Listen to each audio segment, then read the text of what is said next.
വികസന സൂചികകളിലും നാടിന്റെ പുരോഗതി മാത്രം ലക്ഷ്യം വെച്ചാണ് സർക്കാർ നിലകൊള്ളുന്നത്. ഭരണനിർവഹണത്തിന്റെ 8 വർഷങ്ങൾ പിന്നിടുമ്പോൾ വിവിധ മേഖലകളിൽ മാതൃകാപരവും മികച്ചതുമായ നേട്ടങ്ങൾ കാഴ്ചവെച്ച് നവകേരള നിർമ്മിതി എന്ന വലിയ ലക്ഷ്യത്തോട് അടുക്കുകയാണ് നമ്മുടെ സർക്കാർ.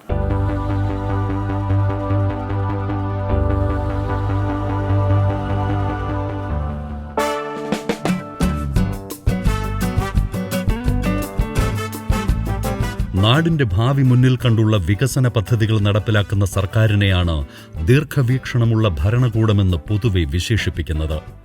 ആ അർത്ഥത്തിലും വിവിധ രംഗങ്ങളിൽ പുരോഗതി അടയാളപ്പെടുത്തി 8 വർഷം പിന്നിടുന്ന പിണറായി വിജയൻ സർക്കാർ വ്യത്യസ്തമാവുകയാണ്.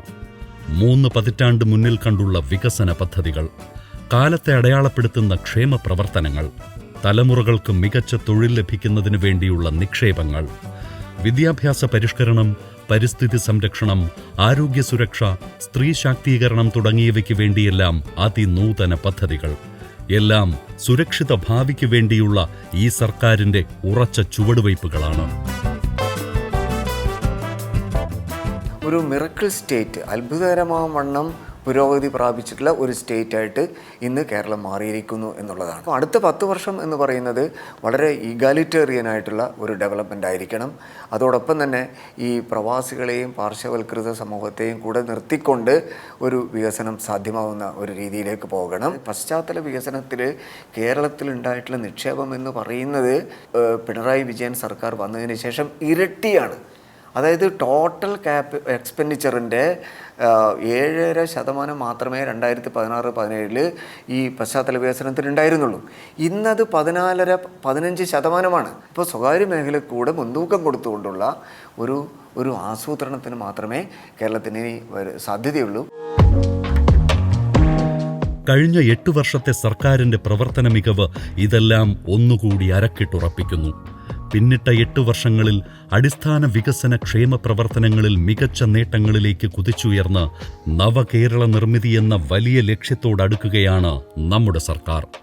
എല്ലാവർക്കും പ്രാപ്യമായ ആരോഗ്യ സംവിധാനം, ഗുണമേന്മയുള്ള പൊതുവിദ്യാഭ്യാസം, വിപണി മൂല്യമുള്ള ഉന്നത വിദ്യാഭ്യാസം, എല്ലാവർക്കും ഭൂമിയും വീടും തുടങ്ങി സകല മേഖലകളിലും കഴിഞ്ഞ വർഷങ്ങളിൽ കേരളം പുത്തൻ മാതൃക തന്നെ സമ്മാനിച്ചു.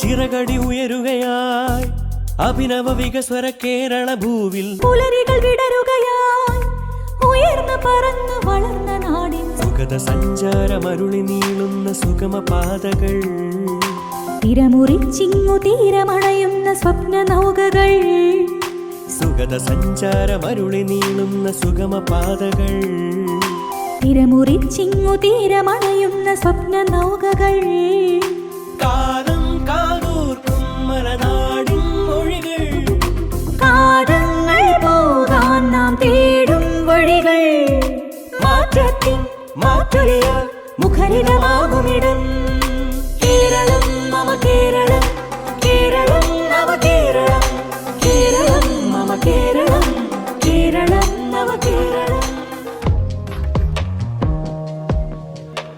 സാധാരണക്കാർക്ക് മെച്ചപ്പെട്ട ജീവിത സാഹചര്യം ഒരുക്കി നൽകിയെന്നതാണ് കഴിഞ്ഞ 8 വർഷത്തെ സർക്കാരിന്റെ ഏറ്റവും വലിയ പ്രവർത്തന നേട്ടം. അടിസ്ഥാന സൗകര്യ വികസനത്തിൽ ആഗോള നിലവാരത്തിലുള്ള കേരള മാതൃകകൾക്കാണ് സംസ്ഥാനം സാക്ഷിയായത്. ഇന്ത്യയിലെ തന്നെ ഏക ട്രാൻസ്ഷിപ്മെന്റ് തുറമുഖമായ വിഴിഞ്ഞം തുറമുഖമാണ് ഇതിന്റെ മികച്ച ഉദാഹരണം. ആയിരക്കണക്കിന് കണ്ടെയ്നറുകളുമായി ഇന്ത്യയിലേക്കെത്തുന്ന മദർഷിപ്പുകൾക്ക് ഇന്ത്യയിൽ നങ്കൂരമിടാൻ കഴിയുന്ന ഏക തുറമുഖം ഇപ്പോൾ നമ്മുടെ വിഴിഞ്ഞം മാത്രമാണ്.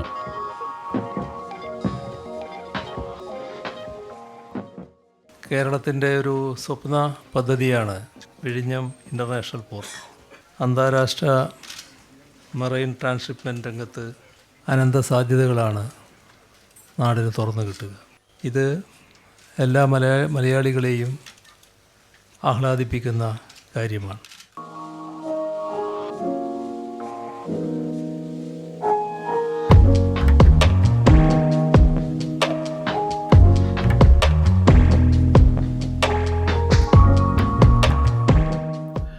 ഇന്ത്യയിലേക്കുള്ള ചരക്കുകൾ കൊളംബോ, സലാല, സിംഗപ്പൂർ തുറമുഖങ്ങളിൽ നങ്കൂരമിട്ട ശേഷം ചെറിയ കപ്പലുകളിൽ എത്തിക്കുന്ന രീതിയിലൂടെ ഉണ്ടായിക്കൊണ്ടിരുന്ന 2500 കോടിയുടെ വാർഷിക വിദേശ നാണ്യ നഷ്ടമാണ് രാജ്യം വിഴിഞ്ഞം തുറമുഖത്തിലൂടെ നികത്താൻ തുടങ്ങുന്നത്. വിവിധ അനുബന്ധ പദ്ധതികളിലൂടെ ആയിരക്കണക്കിന് തൊഴിലവസരങ്ങളും വിനോദസഞ്ചാര വികസനവും റിംഗ് റോഡ് പദ്ധതികളും നോളജ് ഹബ്ബുകളും വ്യവസായ പാർക്കുകളും ടൗൺഷിപ്പുകളും എല്ലാം കൂടിച്ചേരുമ്പോൾ വിഴിഞ്ഞത്തിലൂടെ കേരളത്തിന്റെ ആകെ മുഖച്ഛായ തന്നെ മാറുമെന്ന കാര്യം ഉറപ്പാണ്.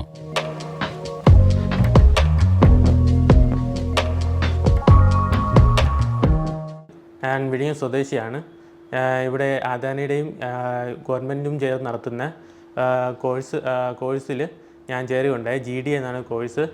ജനറൽ ഡ്യൂട്ടി അസിസ്റ്റൻ്റ് അല്ലെങ്കിൽ നേഴ്സിംഗ് അസിസ്റ്റൻ്റ് ആണ്. അത് 3 മാസത്തെ കോഴ്സാണ്.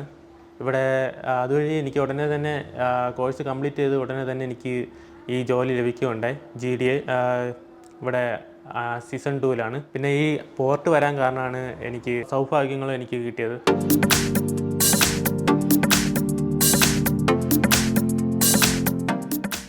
₹1136 കോടി ചെലവിൽ സംസ്ഥാന സർക്കാർ നടപ്പിലാക്കിയ കൊച്ചി വാട്ടർ മെട്രോ പദ്ധതിയും അന്താരാഷ്ട്ര ശ്രദ്ധ നേടിയാണ് മുന്നേറുന്നത്.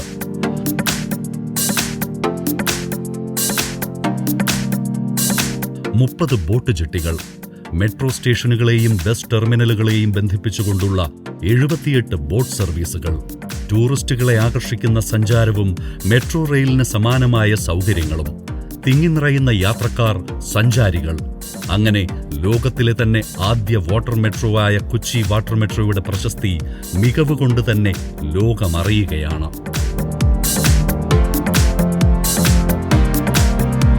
നമ്മളത് സ്ഥിരമായിട്ട് യൂസ് ചെയ്യുന്നതാണ്. പിന്നെ ഒന്ന് ക്ലീനാണ്, നീറ്റാണ്, പിന്നെ അഫോർഡബിൾ പ്രൈസാണ്, പെട്ടെന്ന് എത്താനും സാധിക്കും. അതുകൊണ്ടാണ് വാട്ടർ മെട്രോ യൂസ് ചെയ്യുന്നത്.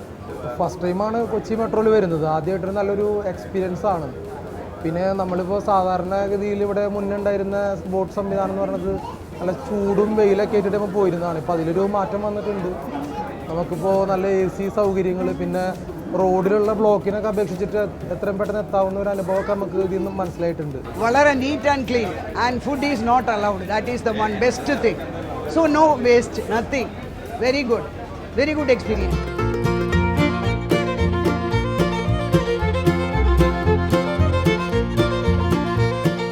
നീതി ആയോഗിന്റെ ദാരിദ്ര്യ സൂചിക പ്രകാരം രാജ്യത്ത് ഏറ്റവും കുറഞ്ഞ ദാരിദ്ര്യനിരക്കുള്ള നാടാണ് കേരളം. നമ്മുടെ സാമൂഹിക ക്ഷേമ പ്രവർത്തനങ്ങൾ ഫലം കാണുന്നുവെന്നതിന്റെ മികച്ച തെളിവ് കൂടിയാണ് ഈ കണക്കുകൾ വ്യക്തമാക്കുന്നത്. സംസ്ഥാനത്തെ ജനസംഖ്യയുടെ 0.55% മാത്രമാണ് നമ്മുടെ നാട്ടിൽ അതിദരിദ്രർ. ഈ വിഭാഗങ്ങളെയും സമൂഹത്തിന്റെ മുഖ്യധാരയിലെത്തിക്കാൻ പരിശ്രമിക്കുകയാണ് 2ാം പിണറായി വിജയൻ സർക്കാർ. അതിനായി അതിസൂക്ഷ്മ പദ്ധതി ആവിഷ്കരിച്ച സർക്കാർ അതിദരിദ്രരുടെ പട്ടികയിൽ ഉൾപ്പെട്ട 64,006 കുടുംബങ്ങളിൽ 30,658 കുടുംബങ്ങളെ ആദ്യഘട്ടത്തിൽ തന്നെ അതിദാരിദ്ര്യത്തിൽ നിന്നും മോചിപ്പിച്ചു. ആക്സിഡൻ്റ് പറ്റിയിട്ട് പിന്നെ കുറേ കാലം കുറേ ബുദ്ധിമുട്ടിലാണ് നമ്മൾ ഇവിടെ എത്തിയത്. അങ്ങനെ ഒരു ഓപ്പറേഷൻ കഴിഞ്ഞു, പനിയൽക്കോടിനെ പറ്റിയത്. അങ്ങനെ ഓപ്പറേഷൻ കഴിഞ്ഞപ്പോൾ പിന്നെ ആയുർവേദ ചികിത്സ ഒരു 5 വർഷമാണ് ചെയ്ത്. അതിലൊന്നും മാറ്റമില്ല. അങ്ങനെ വീട്ടിൽ കുറേ ഇങ്ങനെ കടന്ന് അങ്ങനെ പഞ്ചായത്ത് പറഞ്ഞ് ഇങ്ങനെ ഒരു പെട്ടിപ്പൊടി വെച്ചാൽ നിങ്ങൾക്ക് കച്ചവടം വെക്കാൻ കഴിയുമോ ചോദിച്ചു. ഞാൻ പറഞ്ഞ് ആവും ഇങ്ങനെ നടന്നു. അങ്ങനെയാണ് ഒരു പെട്ടിപ്പൊടി ഇങ്ങനെ കിട്ടി. പിന്നെ അങ്ങനെയാണ് ഇതിലിങ്ങനെ ഇറങ്ങിയത്, ഈ ഫീൽഡിൽ ഇറങ്ങിയത്. വേറെ സഹായം ഒരു പശുവിനെ തന്നിന് അവർ സർക്കാർ മറ്റേ ഈ ദാരിദ്ര്യർക്ക് താഴെയുള്ളവർക്ക് ഇങ്ങനെ ഒരു പശുവിനെ എനിക്ക് മേടിച്ചു തന്നു. ഇപ്പോൾ കുഴപ്പമില്ലാണ്ട് അങ്ങനെ പോകുന്നുണ്ട്. ഇന്ന് കിട്ടിയില്ലെങ്കിൽ വമ്പിച്ച പ്രാവശ്യം തന്നെ ഇപ്പം വീട്ടിൽ തന്നെ അങ്ങനെ കിടക്കേണ്ടി വരും. പെട്ടെന്ന് അവർ വീടാക്കി തന്നു. അപ്പോൾ ആ വീടെടുത്തതിൽ സന്തോഷം. സർക്കാർ നല്ല തന്നെ ആയതുകൊണ്ടാണല്ലോ നമുക്ക് കിട്ടിയത് വീട്. സർക്കാരിനെ നമുക്ക് കുറ്റപ്പെടുത്താനൊന്നും കഴിയില്ലല്ലോ. ഒരാൾക്ക് ഇഷ്ടപ്പെട്ടിട്ട് തരുന്നതാണല്ലോ നമ്മളെ ഒരു ആശ്വാസം. ഉണ്ട്, സഹായം ഉണ്ട് നിങ്ങൾക്ക് എന്ന് പറഞ്ഞാൽ അതിൽ വളരെ വളരെ സന്തോഷം.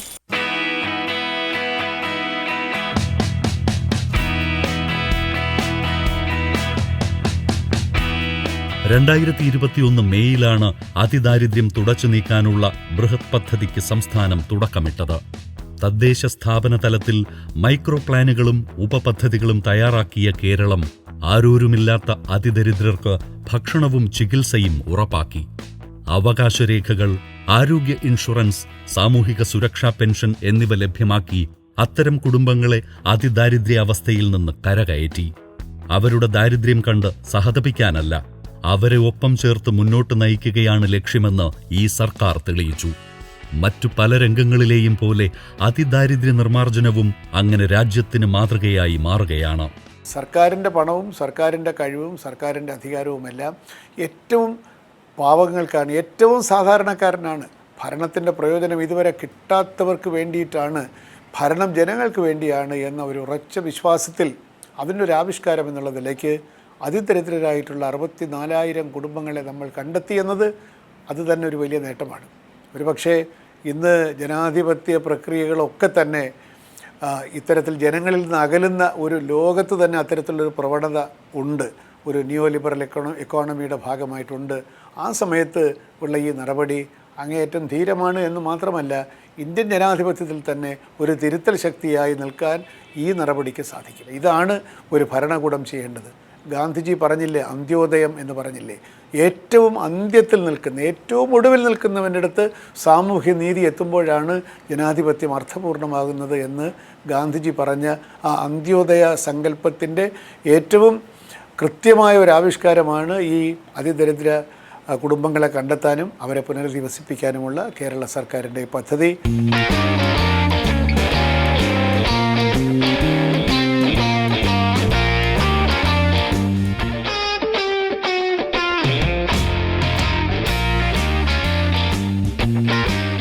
രാജ്യത്ത് തന്നെ ഏറ്റവും വൃത്തിയുള്ള സംസ്ഥാനമായി കേരളത്തെ മാറ്റുകയെന്ന ലക്ഷ്യത്തോടെയാണ് ഈ സർക്കാർ മാലിന്യമുക്ത നവകേരളം പരിപാടി നടപ്പിലാക്കുന്നത്.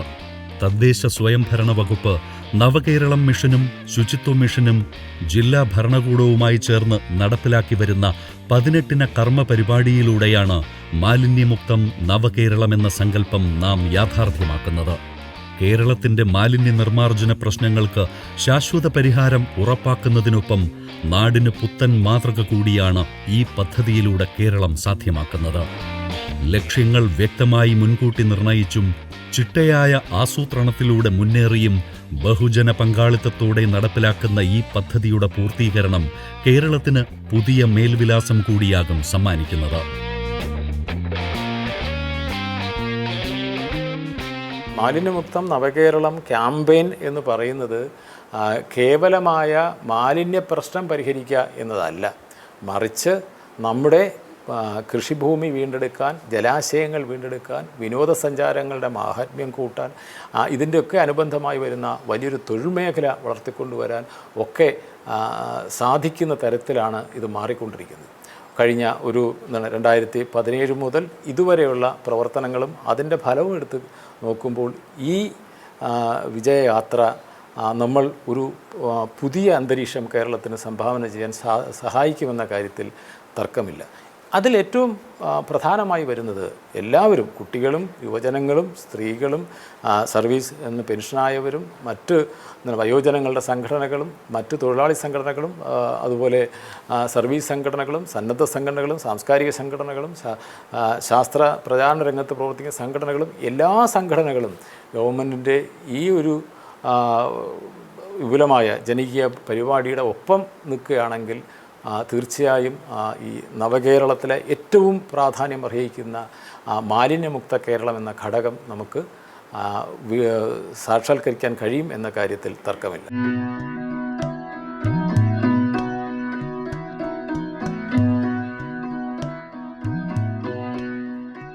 പട്ടിക വിഭാഗ ശാക്തീകരണത്തിനായി ഉന്നതി എന്ന പേരിൽ ഒരു പദ്ധതി തന്നെ ആവിഷ്കരിച്ചാണ് നമ്മുടെ സർക്കാർ പിന്നാക്ക വിഭാഗത്തിന്റെ ക്ഷേമം ഉറപ്പാക്കുന്നത്.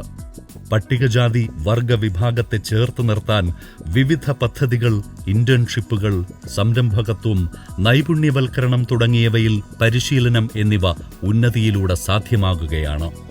പഠനമുറി മുതൽ വിങ്സ് വരെ നീളുന്ന പദ്ധതികളും സുരക്ഷിത ജീവിതം ഉറപ്പാക്കുന്ന അന്തരീക്ഷവും ഒരുക്കിക്കൊണ്ടാണ് ഈ രംഗത്തെ സർക്കാരിന്റെ മുന്നേറ്റം. കഴിഞ്ഞ 7 വർഷമായി പട്ടികജാതി പട്ടികവർഗ പിന്നാക്ക വിഭാഗങ്ങൾക്കായി ദീർഘവീക്ഷണത്തോടെയുള്ള ഒട്ടേറെ പദ്ധതികളാണ് നമ്മുടെ സർക്കാർ നടപ്പിലാക്കിക്കൊണ്ടിരിക്കുന്നത്. അതിലൊന്നായ വിങ്സ് പദ്ധതിയിലൂടെ സ്കോളർഷിപ്പ് നേടി പൈലറ്റായി നമ്മുടെ ഇടയിലേക്ക് പറന്നിറങ്ങിയിരിക്കുകയാണ് നമ്മുടെ സ്വാതിക്ക് ഹാർദമായ സ്വാഗതം. കൂടാതെ വിദേശത്ത് പോയി പഠിക്കാൻ സ്കോളർഷിപ്പ് നേടിയ അരവിന്ദ് നമ്മളോടൊപ്പം ഉണ്ട്. അരവിന്ദിനെയും വേദിയിലേക്ക് ക്ഷണിക്കുന്നു. ഏറെ സന്തോഷത്തോടെയും അഭിമാനത്തോടെയുമാണ് ഞാൻ ഇന്ന് ഈ വേദിയിൽ നിൽക്കുന്നത്. കാരണം നമ്മുടെ സ്വാതി ചരിത്ര നേട്ടം കൈവരിച്ചിരിക്കുകയാണ്. നമ്മുടെ ഇടയിൽ നിന്നും പൈലറ്റാകുന്ന ആദ്യ വ്യക്തിയാണ് സ്വാതി. 33 ലക്ഷം രൂപ ചിലവഴിച്ചാണ് നമ്മുടെ സർക്കാർ സ്വാതിയെ പഠിപ്പിച്ച് പൈലറ്റാക്കിയത്. വിങ്സ് പദ്ധതിയിലൂടെ പ്രതിവർഷം 6 കുട്ടികളെയാണ് സർക്കാർ പഠിപ്പിക്കുന്നത്. കൂടാതെ കോഷൻ ഡെപ്പോസിറ്റ് ഉൾപ്പെടെയുള്ള തുക ഇനി മുതൽ അങ്ങോട്ട് സർക്കാർ തന്നെയായിരിക്കും കുട്ടികൾക്ക് നൽകുന്നത്.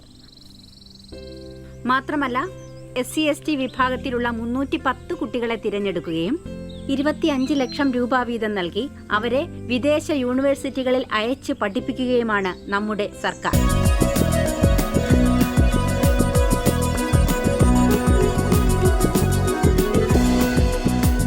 I joined this course under the Unnati program by the Kerala State Government, SC Development Department. I joined this course 1.5 months before, and it is a very much good initiative by the state government. And this course is about airline and airport management, and I really feel the difference after coming here, and the faculty and the course that gives to the individuals who have financial issues also. So this is very much initiative put forward by the state government, and I am very much happy about this initiative. We got this opportunity from Government of Kerala, SC Development Corporation, under Unnati program. We came here before 1.5 months, and this course is about aviation and airport management. I'm so glad to be a part of this opportunity.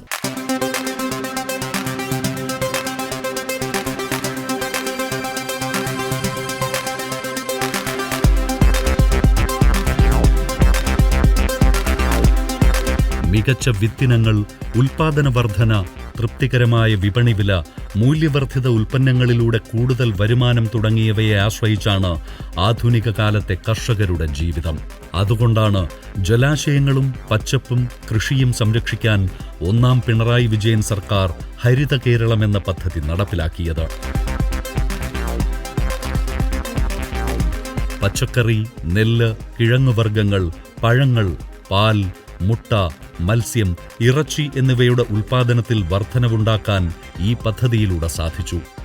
രണ്ടാം ഘട്ടത്തിൽ ഊർജിതമായ കാർഷിക വിപണന സംവിധാനമൊരുക്കാൻ സർക്കാർ Kerala agro business company അഥവാ Capco രൂപീകരിച്ചു. ഉൽപ്പന്നങ്ങളുടെ മൂല്യവർധനയ്ക്കും സംസ്കരണത്തിനും ഊന്നൽ നൽകുന്നതിനായി അഗ്രി പാർക്കുകളും ഫ്രൂട്ട് പാർക്കുകളും സ്ഥാപിക്കുന്ന സർക്കാർ കാർഷികോൽപ്പന്നങ്ങൾക്ക് പൊതു ബ്രാൻഡിംഗും സാധ്യമാക്കുകയാണ്. ഞാൻ 4 വർഷമായി മൂല്യവർദ്ധിത ഉൽപ്പന്നങ്ങളുടെ ഒരു സ്ഥാപനം സുഷാസ് ഫുഡ് പ്രൊഡക്ട്സ് എന്നുള്ള പേരിൽ ചെയ്യാൻ തുടങ്ങിയിട്ടുണ്ട്. ഇപ്പോൾ അത് നമ്മൾ എത്രത്തോളം നന്നായി ചെയ്തിരിക്കണോ അതിനനുസരിച്ച് ജനങ്ങളുടെ ഇടയിൽ അതിനൊരു മാർക്കറ്റ് ഉണ്ടാക്കുന്നത് ഏറ്റവും നന്നായി ചെയ്യുന്നൊരു ഇതാണെന്ന് മനസ്സിലാക്കിയിട്ട് തന്നെയാണ്. അതിൽ നിന്ന് കുറേ ജനങ്ങൾ ഇപ്പോൾ നല്ല ഭക്ഷണം കഴിക്കുക എന്നുള്ളൊരു എല്ലാവരുടെ മനസ്സിലേക്കും ചിന്ത എത്തിക്കൊണ്ടിരിക്കുന്ന ഇതായതുകൊണ്ട് എനിക്കതൊരു മാർക്കറ്റിലേക്ക് എത്തി ലഭിച്ചുകൊണ്ടിരിക്കുകയാണ്. അപ്പോൾ ഇനിയും കൂടുതൽ അത് വിപണിയിലേക്ക് ഇറക്കേണ്ട ഭാഗമായിട്ടാണ് ഞാൻ ചെയ്തുകൊണ്ടിരിക്കുന്നത്. നമുക്കതിന് സർക്കാരിൻ്റെ ഭാഗത്തുനിന്ന് ഒരുപാട് സപ്പോർട്ട് ഉണ്ടായിട്ടുണ്ട്. വിപണി കണ്ടെത്തുന്നതിനും അതിനൊരു ഓൺലൈൻ മാർക്കറ്റിംഗ് ഇപ്പോൾ തുടങ്ങുന്നുണ്ടെന്ന് കൃഷിഭവനിൽ നിന്ന് അറിയിച്ചിട്ട് നമ്മളെയൊക്കെ പ്രൊഡക്ട്സ് അതിലേക്ക് ഉൾപ്പെടുത്താൻ വേണ്ടിയിട്ട് എല്ലാ കാര്യങ്ങളും ചെയ്യുന്നുണ്ട്. കാർഷികോൽപ്പന്നങ്ങൾ മുതൽ ആഡംബര വസ്തുക്കൾ വരെ ഉൾപ്പെടുന്നതാണ് കേരളത്തിലെ ചെറുകിട വ്യവസായ രംഗം. മികവിന്റെ കേന്ദ്രമെന്ന നിലയിലാണ് ഈ രംഗത്തെ നമ്മുടെ നാടിന്റെ വളർച്ച. 2.5 ലക്ഷത്തിലധികം MSMEകൾ, വ്യവസായ പാർക്കുകൾ, ഫുഡ് അഗ്രി പാർക്കുകൾ, ഗിഫ്റ്റ് സിറ്റി തുടങ്ങിയവയെല്ലാം വ്യവസായ രംഗത്തെ കേരളത്തിന്റെ വളർച്ചയുടെ അടയാളമായി മാറുകയാണ്.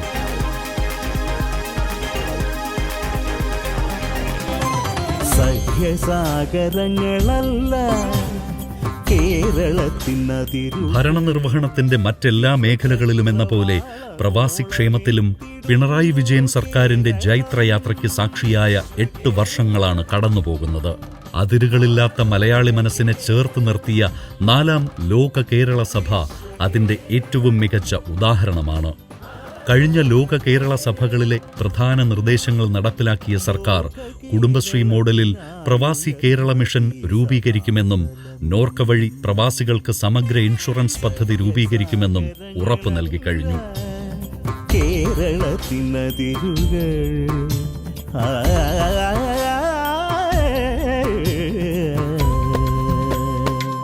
കുടുംബശ്രീ മിഷൻ മാതൃകയിൽ പ്രവാസി മിഷൻ രൂപീകരിക്കുക, പ്രവാസികൾക്ക് സമഗ്ര ഇൻഷുറൻസ് പദ്ധതി നടപ്പാക്കുക. പ്രവാസി പുനരധിവാസം ഫലപ്രദമായി നടപ്പിലാക്കുന്നതിന് വിവിധ പദ്ധതികളാണ് സർക്കാർ വിഭാവനം ചെയ്തിട്ടുള്ളത്. പ്രവാസി ഓൺലൈൻ സംഗമങ്ങൾ നടത്താനുള്ള നടപടികൾ പുരോഗമിക്കുകയാണ്. 2019 പ്രവാസി ഡിവിഡൻഡ് പദ്ധതി ആരംഭിച്ചത്. പ്രവാസികൾക്ക് മെച്ചമുള്ള നിക്ഷേപ പദ്ധതിയായി തുടരുകയാണ്. കേരളീയ പ്രവാസി സംഘടനകളെ ഏകോപിപ്പിച്ച് രോഗബാധിതർക്കും അപകടം സംഭവിക്കുന്നവർക്കും തൊഴിൽ നഷ്ടമാകുന്നവർക്കും സംരക്ഷണം നൽകാൻ സ്കീം വികസിപ്പിക്കുമെന്നത് തെരഞ്ഞെടുപ്പ് കാലത്ത് നൽകിയ വാഗ്ദാനമാണ്. ഇതിപ്പോൾ നടപ്പിലാക്കിയിട്ടുണ്ട്.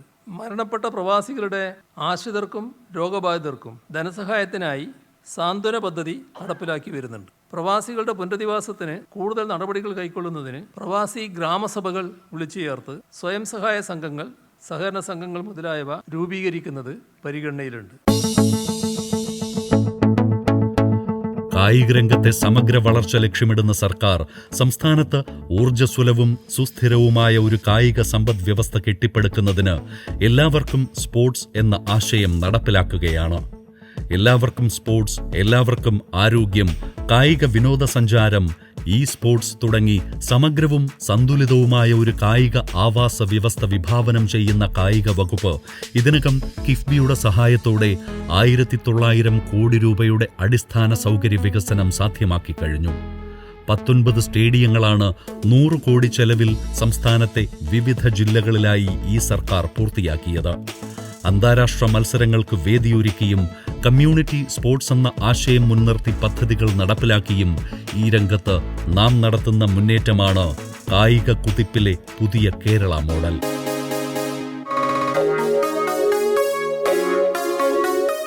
നാടിന്റെ പുരോഗതിയും വികസന ക്ഷേമരംഗങ്ങളിൽ പുതുചരിത്രവും എഴുതി മുഖ്യമന്ത്രി പിണറായി വിജയന്റെ നേതൃത്വത്തിലുള്ള 2ാം സർക്കാർ 4ാം വർഷത്തിലേക്ക് കടന്നു കഴിഞ്ഞു.